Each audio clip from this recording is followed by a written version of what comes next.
चलिए ध्यान देते हैं।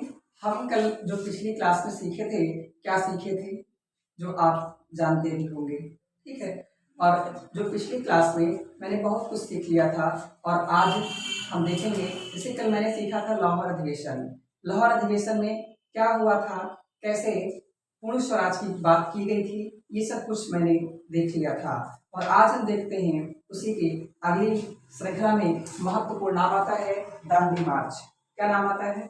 दांडी मार्च। क्योंकि पढ़ना क्या है? सविनय अवज्ञा आंदोलन। और जो सविनय अवज्ञा आंदोलन है, सविनय अवज्ञा आंदोलन से जस्ट पूर्व यानी कौन सी विशेष बात संपन्न हुई थी जिसके बाद ये सारी बातें हुई थी, आइए हम देखते हैं। नाम है दांडी मार्च। दांडी मार्च की शुरुआत क्यों हुई, कैसे हुई, ये सब हम देख चुके हैं, जिसकी पृष्ठभूमि तैयार हो चुकी है। देखिए इसमें जो महात्मा गांधी हैं, महात्मा गांधी ने एक कार्य किया था, एक 11 सूत्री कार्यक्रम अंग्रेजों को प्रस्तुत किया था, दिया था। उसमें ये कहा था कि यदि ये हमारी 11 मांगे 12 फरवरी 1930 तक अगर नहीं कंप्लीट की गई तो हम इसके संबंध में सविनय अवज्ञा आंदोलन की शुरुआत कर देंगे। जिनमें से 11 महत्वपूर्ण बातें कौन कौन सी थी, तो उनमें से एक महत्वपूर्ण बात ये थी कि जितने भी राजनीतिक कैदी हैं इनको रिहा कर दिया जाए और जो शराब की दुकानें हैं इनको बंद कर दिया जाए। अन्य अहम बातें थी।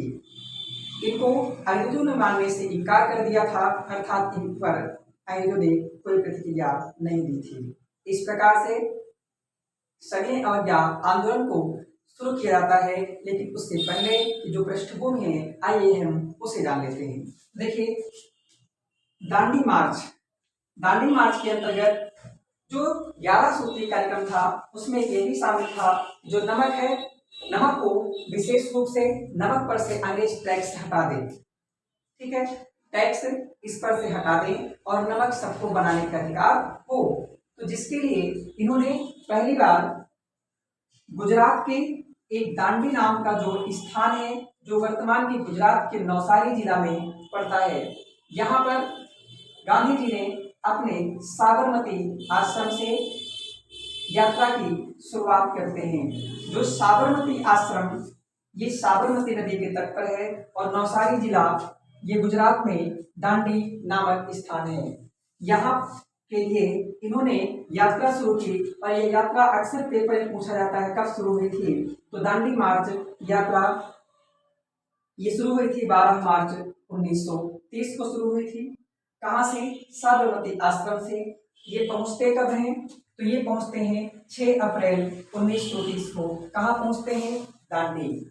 क्या वास्तव में यहाँ पर किसने किसने भाग लिया था, पेपर में पूछा जाता है। और जो ये यात्रा थी पद यात्रा थी, पद यात्रा को ही हम मार्च के नाम से जानते हैं, ध्यान रखेंगे।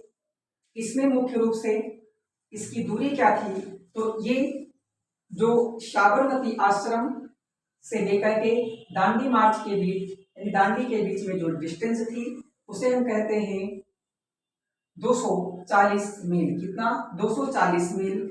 इसे जब किलोमीटर में कन्वर्ट करेंगे तो लगभग 384 या 387 किलोमीटर के लगभग हो जाएगा।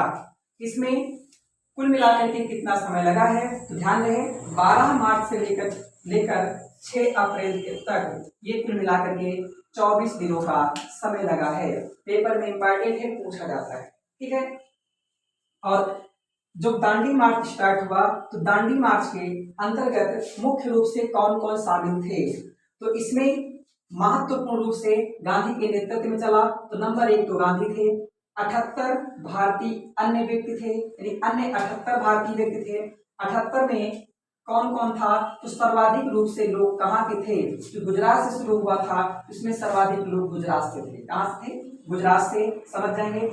इसमें एक यूएस यानी अमेरिका के एक अखबार है, उसका नाम है न्यू फ्रीमैन, इंपॉर्टेंट है।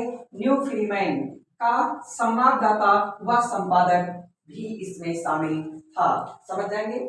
इस प्रकार से इसमें टोटल व्यक्तियों की संख्या क्या थी, तो 78 और 2 यानी गांधी और वेब मिरल, इनको मिला करके हो जाते हैं 80, यानी 80 लोगों ने इसके शुरुआत में भाग लिया था।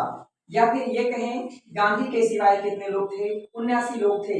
या फिर ये कहें भारतीय कितने थे, तो उनकी संख्या 78 थी। ये प्रश्नानुसार ऑप्शन के अनुसार जैसे व्यवस्थित हो तैसे आप व्यवस्थित कर लीजिएगा, समझ जाओगे। कितना हो गया। आगे हम बात करते हैं, ये आंदोलन चलता रहा और आगे चल करके अंग्रेजों ने जल्द ही महात्मा गांधी को नमक कानून तोड़ने के विरोध में अंग्रेजों ने गांधी को गिरफ्तार कर लिया और इनको गिरफ्तार करके जब गिरफ्तार किया तो इनको रखा यरवदा जेल में। कहां पर? यरवदा जेल में इनको कैद कर दिया। और जब यरवदा जेल में इनको कैद कर दिया जाता है तो उसके बाद एक नाम है अब्बास तैयब जी। क्या नाम है? अब्बास तैयब जी ने दांडी मार्च की बागडोर अपने हाथों में ली। समझ जाएंगे। तो ध्यान रहे, दांडी मार्च के दौरान महात्मा गांधी की गिरफ्तारी के पश्चात मुख्य रूप से इसकी बागडोर किसने थामी? तो नाम है अब्बास तैयब जी। इसे आप जरूर से जरूर याद रखेंगे, ठीक है। ये अब्बास तैयब जी के नेतृत्व में ये आंदोलन चलता रहा और चलते चलते जब ये आगे पहुंचते रहे तो उसी के क्रम में ये पहुंच जाते हैं, एक नाम है धरसना। क्या नाम है? धरसना। ध्यान रखेंगे, एक नाम है धरसना। जो धरसना है, धरसना नाम का एक स्थान है। जब यह आंदोलन धरसना पहुंचता है तो धरसना जब पहुंचा तो यहाँ पर एक नमक का बहुत बड़ा गोदाम था। क्या था? ध्यान रहे, महात्मा गांधी गिरफ्तार हो चुके हैं। यहाँ पर धरसना नाम का एक बहुत बड़ा गोदाम था और इस गोदाम में बहुत सारा नमक था जिस पर पूरी तरह से अंग्रेजों का नियंत्रण था क्योंकि इन्हीं का गोदाम ही था। तो इस पर मुख्य रूप से 3 महत्वपूर्ण लीडर होते हैं। एक नाम है मानिक लाल या मलिक लाल, एक है इमाम साहब, एक है सरोजिनी नायडू। ये 3 अहम व्यक्ति होते हैं जिनके नेतृत्व में लगभग 25,000 लोग धावा बोल देते हैं। कहाँ? इसी नमक गोदाम पर, यानी धरसना में स्थित नमक गोदाम पर लगभग 25,000 लोगों ने धावा बोल दिया। इन 3 महत्वपूर्ण लीडरों के नेतृत्व में धावा बोल दिया और जो गोदाम था इस पर अधिकार कर लिया।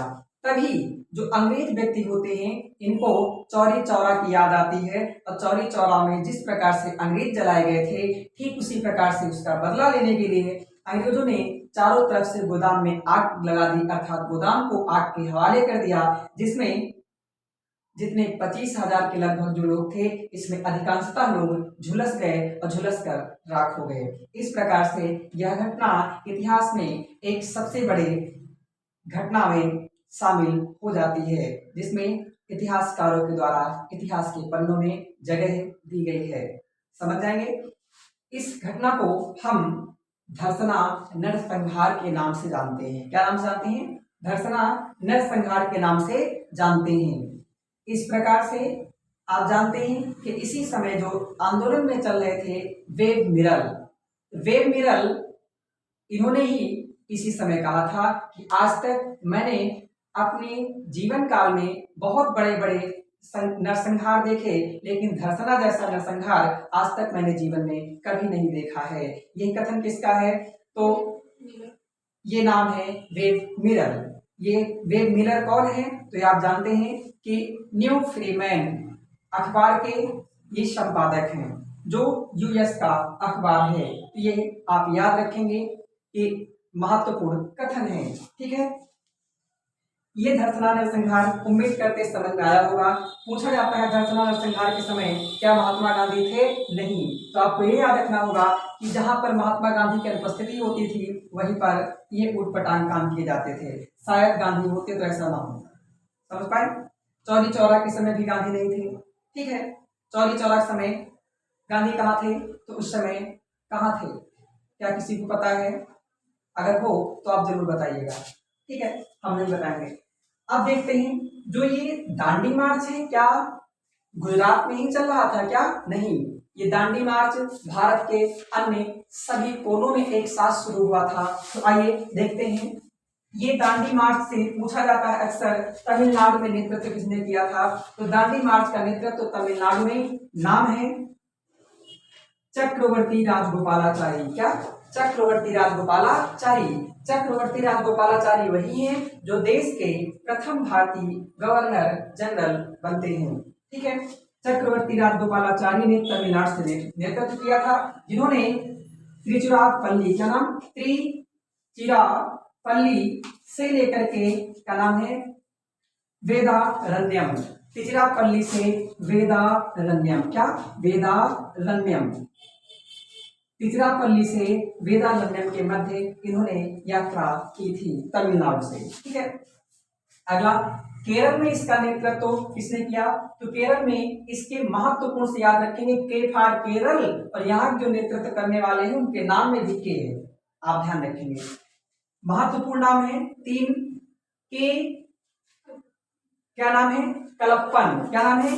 के कलप्पन, याद रखेंगे, नाम है के कलप्पन। दूसरा है केटी माधवन। क्या नाम है? केटी माधवन। तीसरा है केपी केशव मेनन। क्या नाम है? केपी केशव मेनन। केपी केशव मेनन, ये महत्वपूर्ण 3 लीडर थे। कहाँ के? केरल के। और केरल में जो मार्च यानी पैदल यात्रा की थी, वह कहां से की थी? तो कालीकट से ये किया था पायानूर। क्या नाम है? पायानूर तक। कालीकट से पायानूर तक इन्होंने यात्रा की थी। सवाल है, ये कालीकट में आने वाला प्रथम यूरोपीय कौन था? ये आपसे प्रश्न है। और दूसरी बात, वास्को डी गामा की जो समाधि है वो कहाँ पर है? दूसरा सवाल।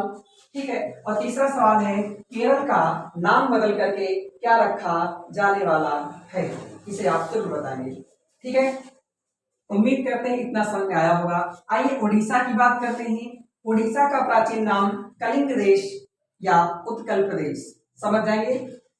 यहां से गोपी चंद्र ने नेतृत्व किया था, जो पुरी तक की यात्रा की थी। क्या नाम है? पुरी तक की यात्रा की थी। यदि आपको पता है तो पुरी का जगन्नाथ मंदिर किसने बनवाया? आप इसे जरूर बताएंगे। ठीक है, उम्मीद करते हैं ये सारी बातें समझ में आई होंगी। ठीक है, अब ये सारी बातें समझ में आई होंगी, तो इसी में महात्मा गांधी ने, एक सवाल आता है कि दांडी मार्च जब शुरू किया था, तो दांडी मार्च किस ध्येयवाक्य के साथ शुरू किया था? तो दांडी मार्च के अंतर्गत महात्मा गांधी ने एक कहा था शक्ति के विरुद्ध अधिकार के इस लड़ाई में, यानी शक्ति के विरुद्ध अधिकार की इस लड़ाई में विश्व की हमें सहानुभूति चाहिए। इस ध्येयवाक्य से इन्होंने इस आंदोलन को प्रारंभ किया था। इसी के बाद फिर शुरू होता है सविनय अवज्ञा आंदोलन। क्या? सविनय अवज्ञा आंदोलन। ठीक है, उम्मीद करते हैं आपको समझ में आया होगा। धन्यवाद।